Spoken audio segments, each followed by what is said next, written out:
Olá, amigos da TV Justiça, está começando mais uma edição de Direitos Sem Fronteiras. A crise na Europa tem feito com que diversos países tomem medidas para a contenção de gastos. Algumas têm sido criticadas pela comunidade internacional. Sobre as chamadas medidas de austeridade e os impactos que estas ações trazem para a população, eu converso agora com o economista Roberto Piscitelli e com o especialista em Direito Internacional, Pablo Sukienick. Acompanhe agora uma matéria produzida pela equipe da TV Justiça sobre o tema de hoje. Gastos e endividamentos. Esses foram alguns dos motivos que levaram países da Europa a uma crise financeira. Hoje, medidas duras estão sendo usadas para salvar a economia e honrar emprego. Vemos que um grande problema de interação entre a parte econômica e os aspectos econômicos também com os direitos comunitários, direito internacional da União Europeia, né? Muitas dessas medidas elas podem ser interpretadas sim como violação, não só à cidadania, mas também o direito do empregado, o direito das uniões de empregados e acreditamos que pode vir a sofrer algumas demandas no Tribunal de Justiça da União Europeia e também talvez na Corte Europeia de Direitos Humanos. Segundo especialistas, a Grécia está entre os países mais afetados. Para conseguir ajuda financeira, o governo do país aceitou fazer cortes radicais nas despesas.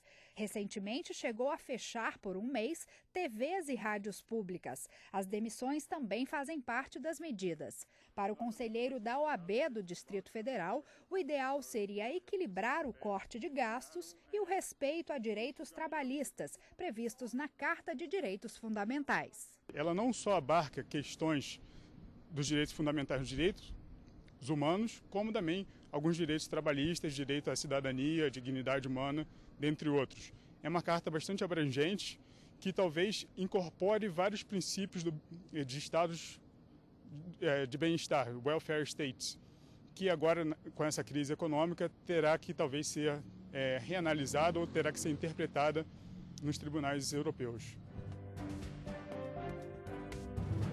Eu gostaria de começar perguntando ao professor Roberto Piscitelli com relação a um embate doutrinário que existe em relação às chamadas medidas de austeridade. Se falou durante muitos anos a respeito do atendimento do Estado às plenas necessidades. A Europa era apontada como exemplo nesse sentido, saúde pública, educação e desenvolvimento econômico. Tivemos a crise e há justamente a proposição de medidas de austeridade. Isso divide muitas opiniões. Como poderíamos definir em termos de políticas públicas o que são medidas de austeridade e quais os limites em relação a estas medidas e o bem-estar da população? Bem, eu acho que, em grande parte, a crise, os impactos da crise na Europa são menores, não são tão intensos como poderiam estar sendo, em função do próprio estágio de desenvolvimento do continente, pelo próprio fato de a Europa ter já aquilo que a gente pode chamar de economia do bem-estar e disso ter se alastrado para boa parte do continente, pelo menos para a Europa Ocidental, a partir da Segunda Guerra Mundial. Não fossem esses mecanismos, né, compensatórios, vamos dizer assim, provavelmente os efeitos da crise seriam muito maiores. Seria difícil imaginar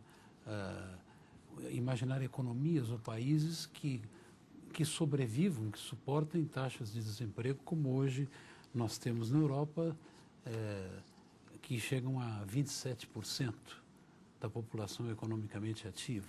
Eu acho que o que está em questão não é propriamente a economia do bem-estar, ou não é o desenvolvimento social que o continente atingiu e que, em princípio, é algo desejável por todos os países. A questão me parece muito mais a forma como a crise vem sendo tratada.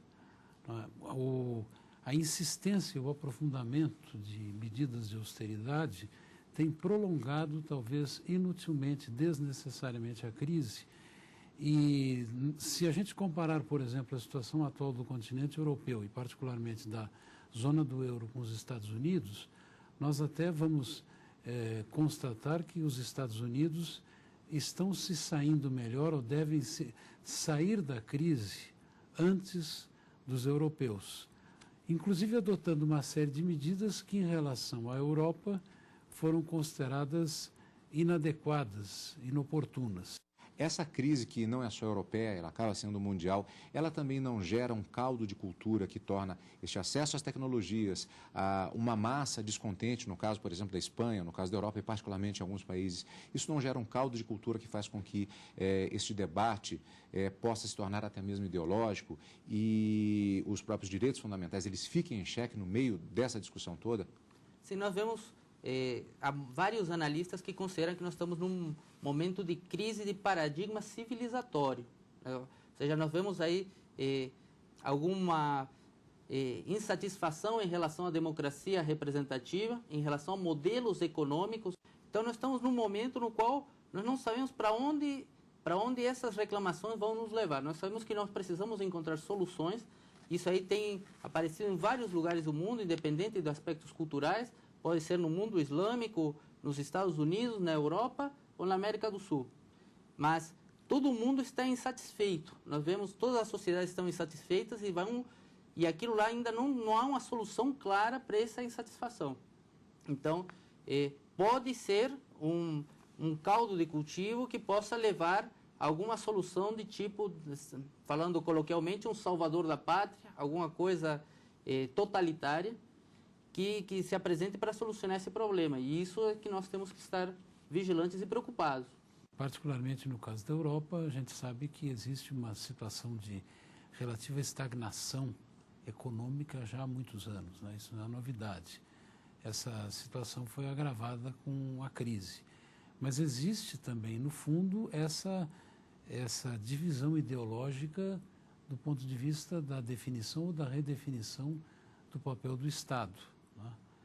Quer dizer, a corrente, vamos dizer assim, mais, digamos assim, mais à direita ou mais liberal, atribui parte dessas dificuldades do Estado ao fato de ele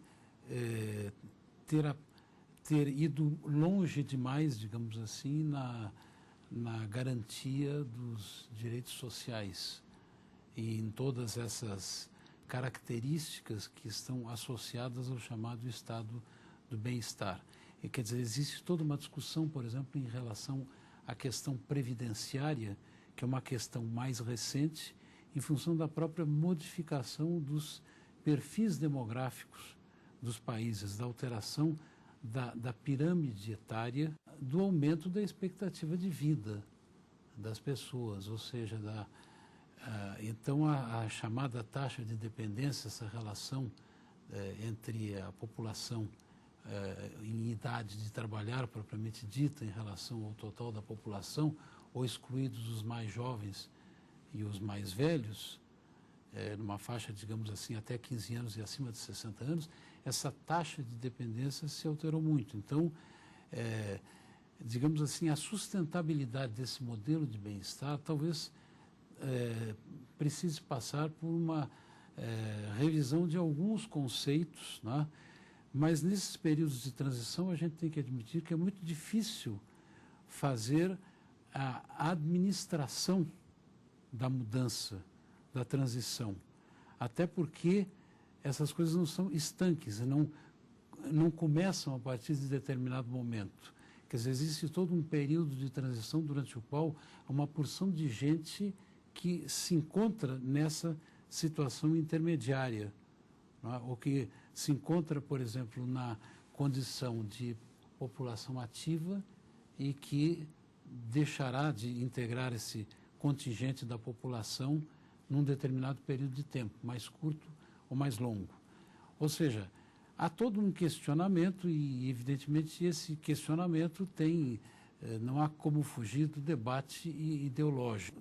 Determinadas teorias acabam servindo de suporte para a adoção de medidas econômicas, como aconteceu com relação à crise europeia, com relação a esses especialistas que difundiram essas ideias, que foram, por assim dizer, assumidas pelos dirigentes políticos e de instituições financeiras internacionais e que incidiam em erros conceituais e metodológicos graves, como bem acentuou o professor Paul Krugman, e que hoje estão sendo questionadas e, por assim dizer, desqualificadas. Professor Suqueni, inclusive, ainda dentro dessa mesma linha da pergunta que eu tinha colocado, eu só acrescentaria muitas medidas tomadas e sendo questionadas.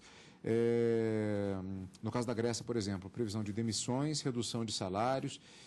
Isso feriria direitos humanos? Isso é apontado como a retirada de direitos duramente conquistados? Como é que o senhor vê isso dentro desse contexto internacional? Bom, nós sabemos que essas medidas de austeridade já foram propostas para o nosso país em outras oportunidades, né? E nós vimos que os resultados não foram os melhores. Essas matérias, normalmente, são regulamentadas por cada país. Aqui no Brasil, seria impossível você tentar reduzir esse tipo de direitos que são considerados fundamentais. E a legislação trabalhista é muito rigorosa na defesa desses direitos. Lá na Grécia, como numa forma da Europa geral, esses direitos trabalhistas são muito valorizados. Tanto que a reação da população foi imediata lá em procurar defender essas garantias, esses direitos que eles conquistaram com o transcorrer do tempo. Em nível internacional, os direitos trabalhistas, não existe um parâmetro que nós possamos avaliar de direitos trabalhistas.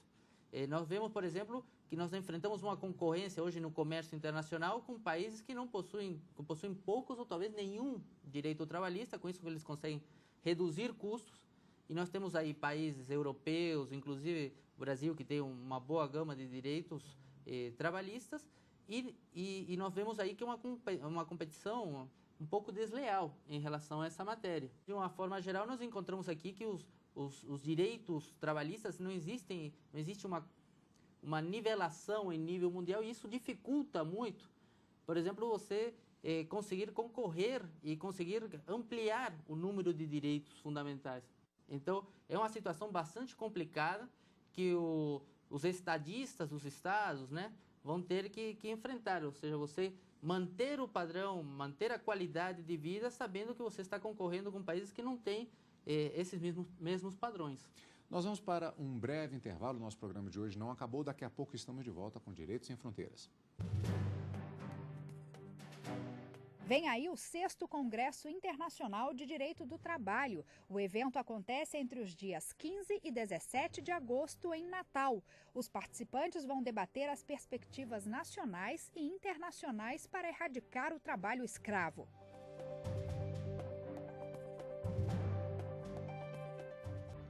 Direitos Sem Fronteiras está de volta. Hoje estamos falando a respeito de um mundo em que há demandas de todos os tipos em um momento de crise econômica, política e, particularmente, a instituição de medidas de austeridade na tentativa de solucionar os problemas, como falamos muito no primeiro bloco também, a respeito da própria questão da União Europeia. Crise que, na verdade, é mundial, não é apenas no velho continente que acontece. Entre essas medidas de austeridade, entre os debates que acabam ocorrendo, o Banco Central Europeu propõe uma série de medidas. A Corte Internacional de Direitos Humanos tem um determinado entendimento. A OIT tem outro em relação a essas medidas que são propostas. As críticas vêm de todos os lados.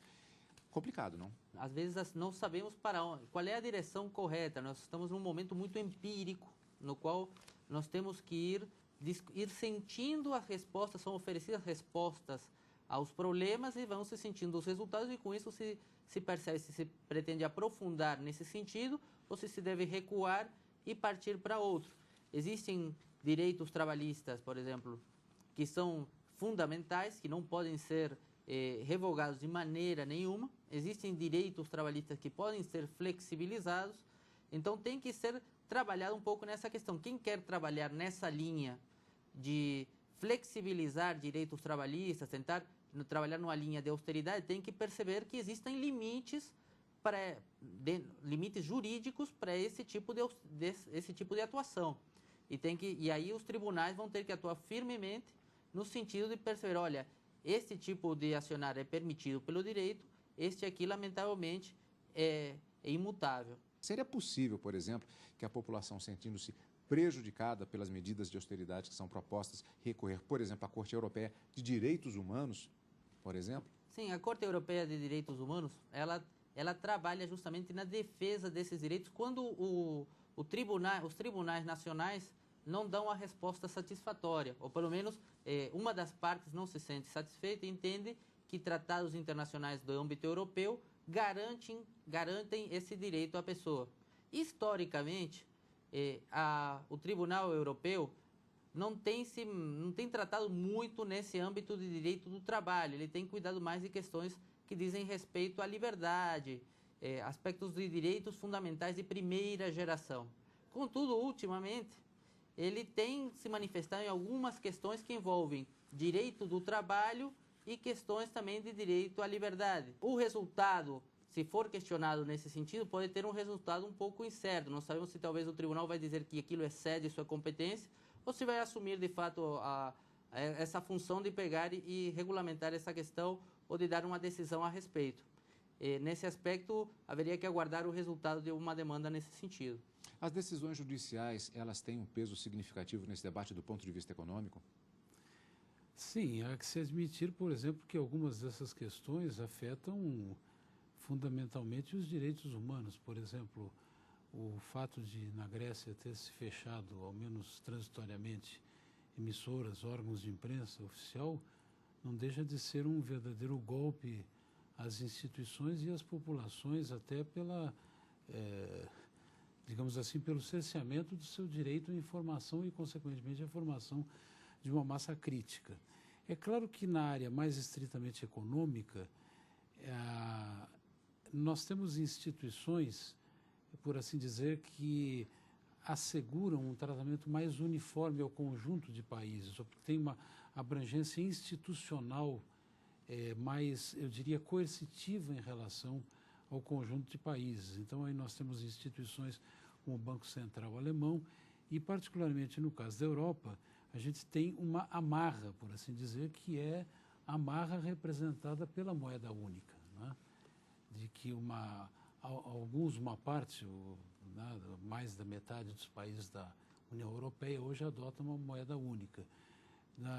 Pode-se questionar que a adoção da moeda única tenha retirado um pouco da flexibilidade, particularmente em matéria de política monetária desses países que estão sujeitos a uma moeda. Aliás, há quem diga, inclusive, é um economista belga que estabelece uma diferença muito interessante. Ele tenta explicar, por exemplo, as dificuldades de rolagem das dívidas dos países europeus em relação, por exemplo, aos Estados Unidos ou ao Reino Unido, em face de que as dívidas dos países europeus, e particularmente desses que estão em situação mais séria, como o caso da Grécia e da Espanha, é o fato de dependerem de uma moeda que não lhes pertence, ou que não é uma moeda própria ou exclusiva. Então, as condições, por exemplo, em que os próprios países europeus da zona do euro têm administrado a sua dívida, elas são menos favoráveis, não? À medida que eles dependem de uma moeda que eles não controlam e que o giro dessa dívida quase sempre se faz a taxas de juros mais elevadas,